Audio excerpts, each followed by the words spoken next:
Hello, it is the cousin, and I am back for another beer tasting video.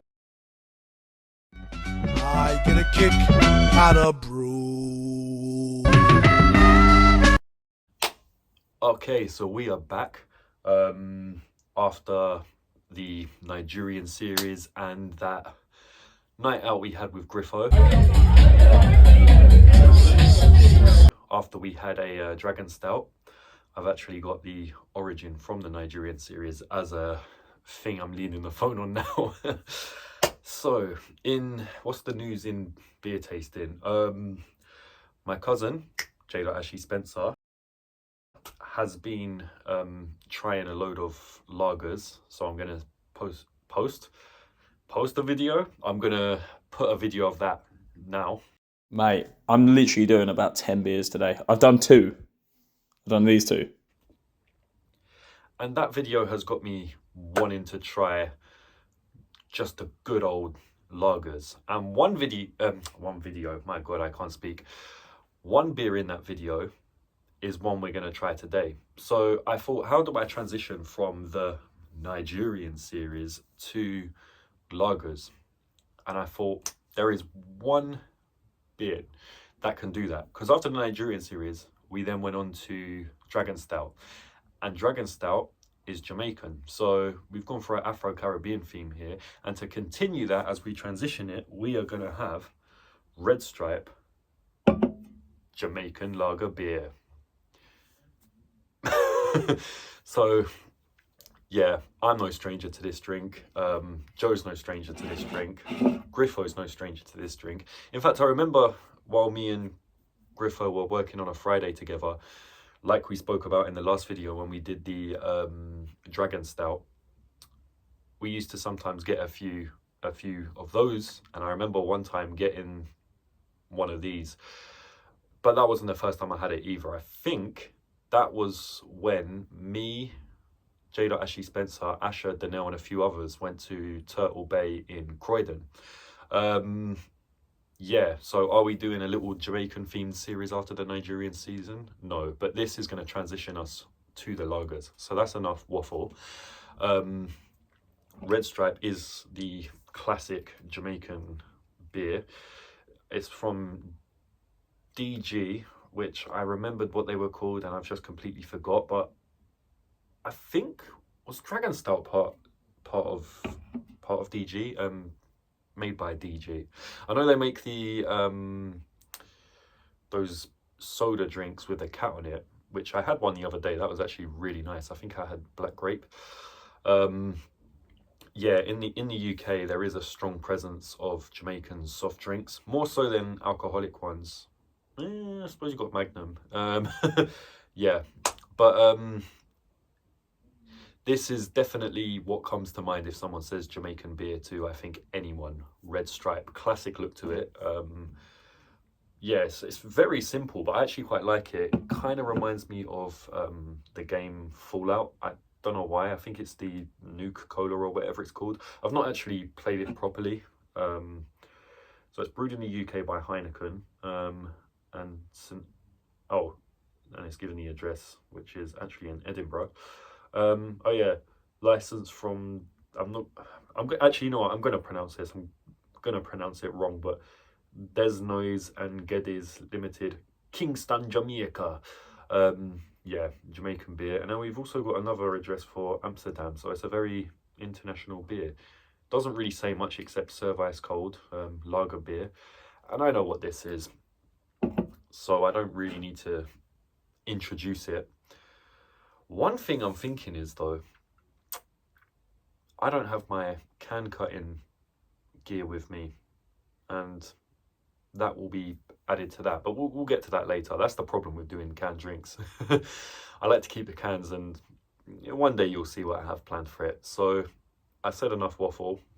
We started talking about the design, and then we just continued to waffle. So the design is very simple. It's a white can with a red stripe, and it's got these red bits there. So I'm going to give you a 360, even though it's the same on both sides. So you've got the red stripe coming from here, and you've got the D&G logo there. It says a Jamaican lager beer. I know that because it says it on the back. which is also the same as the front, and then you just got the boring stuff there. Yeah. What do I think of this? It's really simple. It basically tells you what it is. So it gets at least the 3, but I mean, I don't think, as much as I like Red Stripe, I don't think I could give it a higher rating than a 3 because, you know, it doesn't stand out because of its design.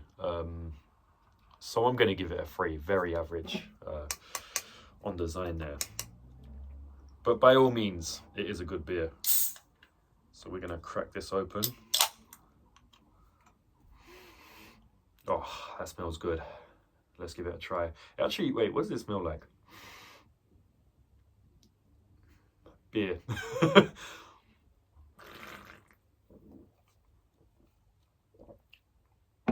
That is good.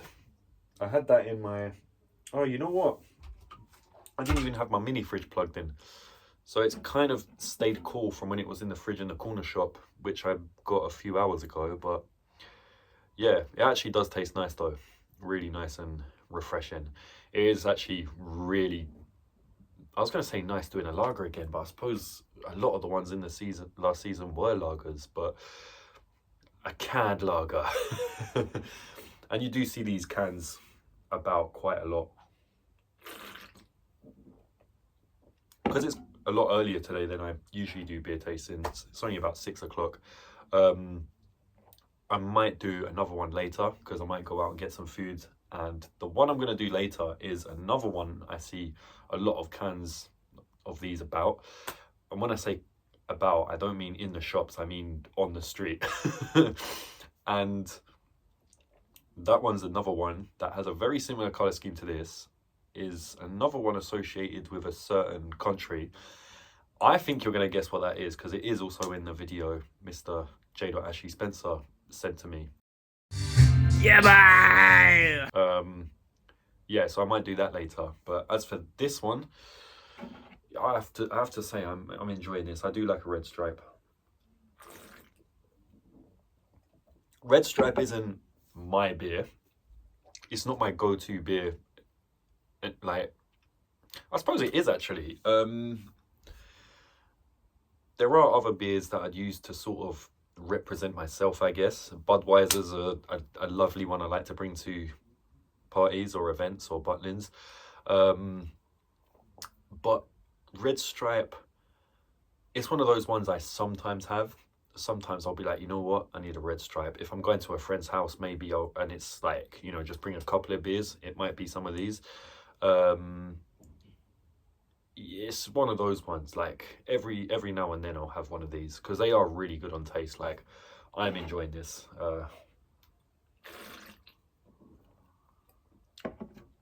It is just a good beer. It hasn't got like a standout flavor. I think Heineken, Kronenbourg, they have pretty distinctive flavors. This does taste like a beer, but it tastes like a good beer. On my channel, as you can tell, I do tend to go for the more wackier out there ones. We did start off with a Madri, but ever since then it's just been Brewdog, and then Vocation, Tiny Rebels, all those crazy ones. And then of course the series we just did. But these kind of beers, they are beers. They are literally just beers. And this is another one that just comes into the category of good beers. So I'm going to give this a 4 just because I do really like it.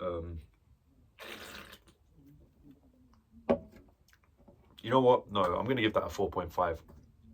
That has a really nice taste to it. It's not strong. In fact, the percentage is 4.7. So it's not really overly strong. I'd say that's pretty average actually. I have seen bottles of Red Stripe Light, and there was another one which was red. I don't know what that is. Red Stripe, who knows? So maybe I'll do those as well. But for now, I think you're going to be seeing a lot more of these standard canned beers. We're going to get a lot of the mainstream ones finally on my channel, because even though I do beer tasting, I don't do many of these purely because they're beers I already have had. So it's, for me, it's not really beer tasting, it's beer drinking again. And this is one of those videos. But yeah, I'd give it a 4.5 on taste, because that is a really good beer. And overall, I'd then give it a 4, because yeah, it is just a good beer. Sometimes you get the wacky ones, sometimes you get the disgusting ones, sometimes you get the most amazing ones, and sometimes you just want a good beer. And that is what this is. So giving it a 3 on design, a 4.5 on taste. I think a 4 is a good summary of what this beer is. Would I recommend it? Yeah. If you see a red stripe and you like beer, fuck it, have one. This has been The Cousin. Hope you've enjoyed watching this. Please like, subscribe, share, and all that other shit. And I shall see you in the next one. Skadoosh!